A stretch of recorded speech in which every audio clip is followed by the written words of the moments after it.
And we are back with the third segment of the GSMC Sports Podcast presented by the GSMC Sports Network. And in this third segment, we are going to be looking at Josh Allen and his performance against the Rams and how he most likely solidified himself as the MVP after this ridiculous performance. So let me just go ahead and pull that up. Just give me 1 second. Here we go.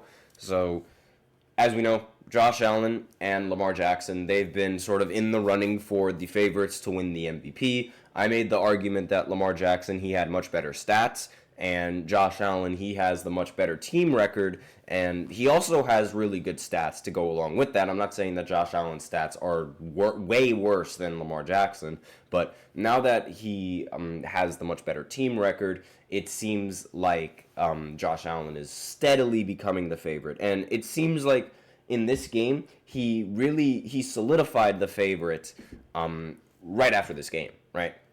Like, this game, he sort of punched his ticket as the favorite for the for winning the MVP in the NFL. And he ended the game with 3 passing touchdowns and 3 rushing touchdowns on the ground. He scored every single touchdown for the Bills in this game. And he became one of 2 players to end the game, to play a game with 3 passing touchdowns and 3 rushing touchdowns. Again, one of 2 quarterbacks to have ever done that in the history of the NFL. He recorded 342 passing yards, and also recorded 82 yards on the ground. He was the leading rusher for the Bills in this matchup against the Rams. And it was a very, very intense shootout between the Rams as well. I mean, the fact that Josh Allen recorded 6 touchdowns and he still ended up losing should tell you just how much scoring there was in this game. The final score was 44-42, and this might be the best game of the week. This might have been the best game of the week. I thought it was going to be the matchup between the Packers and the Lions, which was a very good game, but this one might have been an even better game. Now, you could argue that it wasn't really all that good because defense did not really want to show up for the Bills at the very least, but regardless, this was a great game. Matthew Stafford, he ended the game with 2 passing touchdowns, 320 passing yards, and there was also Kyren Williams, who ended the game with 2 rushing touchdowns on the day. And on the receiving end, Puka Nacua is finally back, and he also recorded 162 receiving yards and 1 touchdown, along with Cooper Kupp, who recorded 92 receiving yards, and 1 receiving touchdown. So the Rams, they're finally healthy, and when they're healthy, they are a very dangerous offense. I will say that. Puka Nacua and Cooper Kupp are fantastic receivers in their own right. And this is just the first time where we've actually seen them healthy this season, and they've capitalized on that game, and they've really proven themselves that they still got it, and that this Rams team is a very dangerous team when you give them a chance. But this game, like I said, it was very close. It started out with the Rams scoring a touchdown in the first quarter, and then the Buffalo Bills, they answered right back with a touchdown of their own, and then what happened was that the Rams, they ended up taking a field goal to make the score 10-7, but then the Bills, they ended up getting a punt blocked, and the Rams ended up returning that punt all the way back for a touchdown. Like, the punt was blocked, and as a result, they ended up scoring a touchdown off of it, making the score 17-7. But then, now that Josh Allen actually got the ball, in 4 plays, he ended up throwing a 41-yard passing touchdown to Johnson, and to make the score 14-17 and continue making the score competitive. But fear not, the Rams responded right back with a touchdown of their own to make the score 24-14 going into the second half. And in the second half, the Bills, they opened up with a punt, but then the Rams, they responded to that punt with a passing touchdown of their own. And it was a rushing touchdown. The passing touchdown came a little bit later. But the Bills, they responded back with a touchdown of their own to make the score 21-31. But then the Rams, they responded back with a touchdown of their own to make the score 38-21. So so far, this game is like really in favor of the Rams. And the defense from the Bills wasn't really giving Josh Allen a good enough chance to actually win this game in the end. But going into the fourth quarter, Josh Allen opens up with another touchdown, 28-38. Then the defense finally gets a stop. They go 3 and out. And then Josh Allen responds with another touchdown to make the score 35-38. And to respond to that, the Rams went on an 11-play, 71-yard drive that lasted around 6 minutes, I believe, and ultimately ended up scoring the game-winning touchdown to make the score 44-35.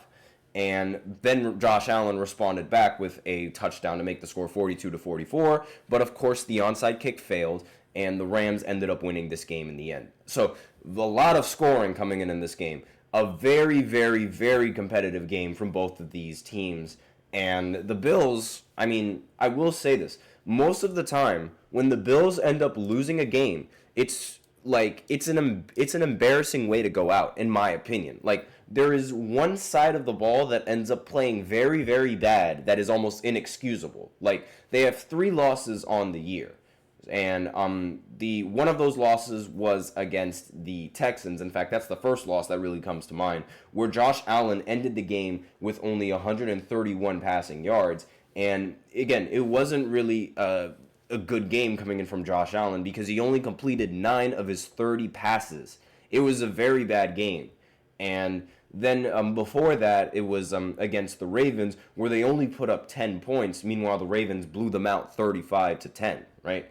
So it was, the first loss was a team collapse. Then the second loss was a quarterback collapse. And now this third loss is a defensive collapse. It's like, it's a really bad way to go out, and most of these times that the Bills end up losing, it's really embarrassing, and it's like one side isn't really impacting the game enough, more so than the other side, right? And it's like this could really affect them in the postseason, because like, what if both sides end up collapsing at the worst time? Who are you going to rely on? And the fact that the Bills gave up 44 points, I'm sorry, for a team that is that was 10-2 up until this point, that is inexcusable. And the Bills and their defense, it's usually like a strong point, aside from Josh Allen being Josh Allen. And the fact that they ended up getting outscored this badly, they didn't really give Josh Allen a chance to win this game. Especially like, special teams having their punt blocked. That was really the backbreaker. And if that punt block did not happen, chances are this game would have gone into overtime. But that's neither here nor there. That's just part of the game. And I completely understand that. But I can't get over the fact of how embarrassing this loss was for the defensive side. I mean, again, this performance sort of improves Josh Allen's chance of winning the MVP. Especially that Lamar Jackson is, and the Ravens, they had a bye week in this year. Now, one thing that is not going to help is the fact that they ended up losing this game, right? Like, team record is a very important thing when you're looking at value coming in from quarterbacks and value coming in from players in general. So the fact that he ended up losing this game is definitely not ideal, but I will say, like, it doesn't necessarily matter at this point, because the Bills, they have a much better team record than the Ravens. They're 10-3 compared to the Ravens being 8-5. So people are going to, and voters, they're going to look at the team record more so than they're going to look at the stats. And then when they look at the stats, they're going to see that the argument is pretty close. Like, the argument is really, really close on who should win the MVP in this year and who shouldn't win the MVP. But right now, it seems like Josh Allen is going to be the front runner just based off of this performance. Like, people and voters can easily say this game was not Josh Allen's fault. And they're going to look at the stats. Like, I'll actually pull up the stats and like go ahead and do a quick comparison to these players and their stats. So Lamar has 3,290 passing yards compared to Josh Allen's 3,033 passing yards. Again, 200-yard passing difference is significant. Now, the passing touchdowns, Josh Allen has 23 of those compared to Lamar Jackson, who has 29 of those. And in the interception department, Lamar Jackson has 3 interceptions compared to Josh Allen, who is throwing 5 interceptions. Now, on the ground, I think is where the quarterback duel is going to, that's really going to determine who is the better quarterback in terms of, like, which quarterback can actually run the ball a lot better, because like both of these guys, they're fantastic at passing the ball. Like we already know that they're fantastic passers, and they're also fantastic rushers, but who is the best and who is the better one? So let me just try and let me go ahead and look at the stats and see which quarterback has better rushing stats, because most of the time, like, you know, you don't really expect a quarterback to like be super good at running the ball, but when they are, it's something to see. And let me see, and there's a text message that I don't want to get into as of right now.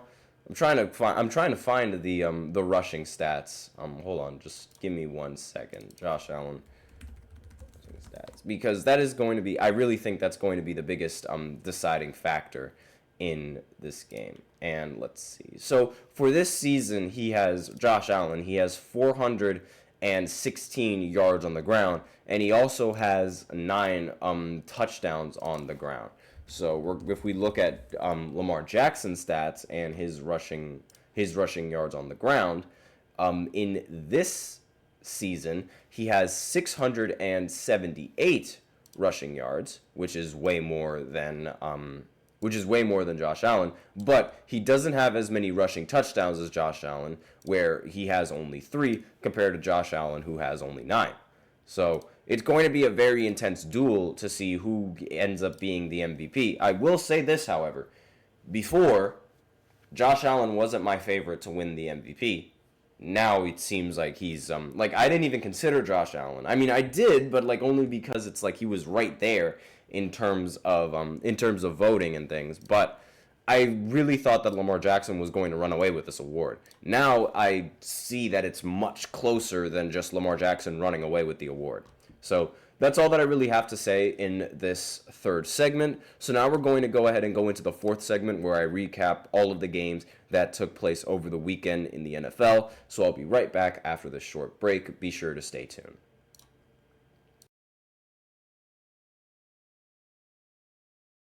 For the best and latest podcasts available anywhere, go to the podcast app on your cell phone and type in GSMC to access free content-rich podcasts on health and wellness, book reviews, sports, entertainment, relationships, social media, movies, technology, finance, and even weird news. Subscribe and download the GSMC Podcast Network's family of shows, available everywhere podcasts are found.